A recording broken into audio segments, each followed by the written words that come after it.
Last video में हमने देखा था कि गॉर्डन ग्रोथ कैसे कैलकुलेट करते हैं। ये वीडियो में हम देखेंगे कि मल्टी स्टेज ग्रोथ होगा तो कैसे कैलकुलेट करते हैं। तो अभी मल्टी स्टेज ग्रोथ में आपको ऐसा क्वेश्चन दिया जाएगा। ये बहुत सारा डेटा दिख रहा है आई नो, पर हम इसे थोड़ा थोड़ा करके समझेंगे कि ये क्या है। तो डिविडेंड आज के तारीख में कितना है? 1। अब ये क्या बोल रहा है कि 15% 2 साल ग्रो होएगा, फिर बाद में 5% फॉर एवर ग्रो होगा। ये जो 15% दिख रहा है 2 साल ग्रो होगा, फिर 5% फॉर एवर ग्रो होगा। रिक्वायर्ड रेट ऑफ रिटर्न है 11%। ये हम बाद में देखेंगे क्या है रिक्वायर्ड रेट ऑफ रिटर्न जब हम फॉर्मूला ऐड करेंगे।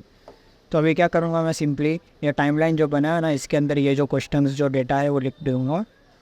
अभी 1% है, 2 साल कितना ग्रो होगा? 1.15। तो हम क्या करेंगे, इसे सिंपली कैलकुलेटर से ग्रो करेंगे। 1 × 1.15। तो ये 1.15 जो आपका आंसर आया उसको आप क्या करेंगे, स्टोर 1।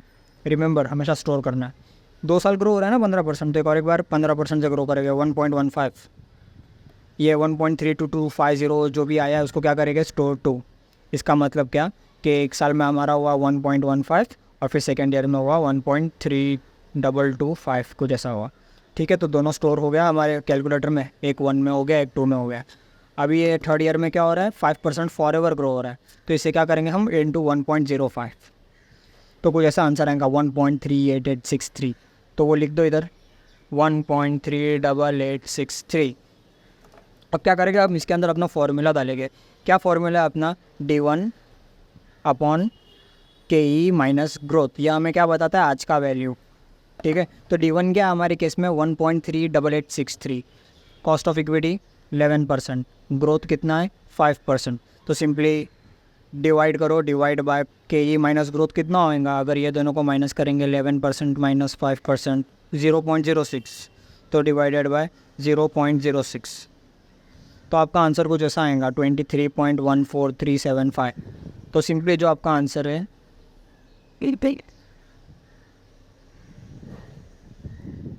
याद रखना, देखो आप अगर ये कैलकुलेट कर रहे हो ना तो आपका आंसर हमेशा इधर आएगा, 1 साल पीछे आएगा।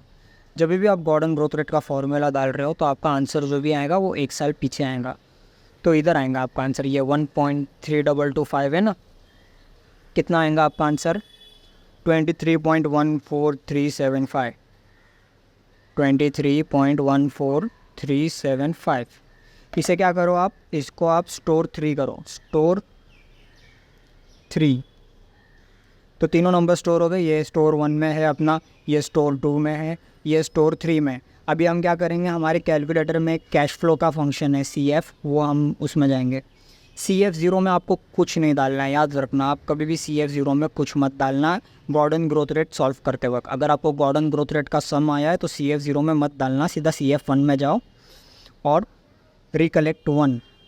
ये 1.15 जो आया है वो CF1 में आ गया। फ्रीक्वेंसी को कुछ नहीं करना है, नीचे जाओ, CF02 आया है, उसके अंदर हमें ये दो को टोटल करना है। ये हमारे स्टोर 2 में है, ये हमारे स्टोर 3 में है।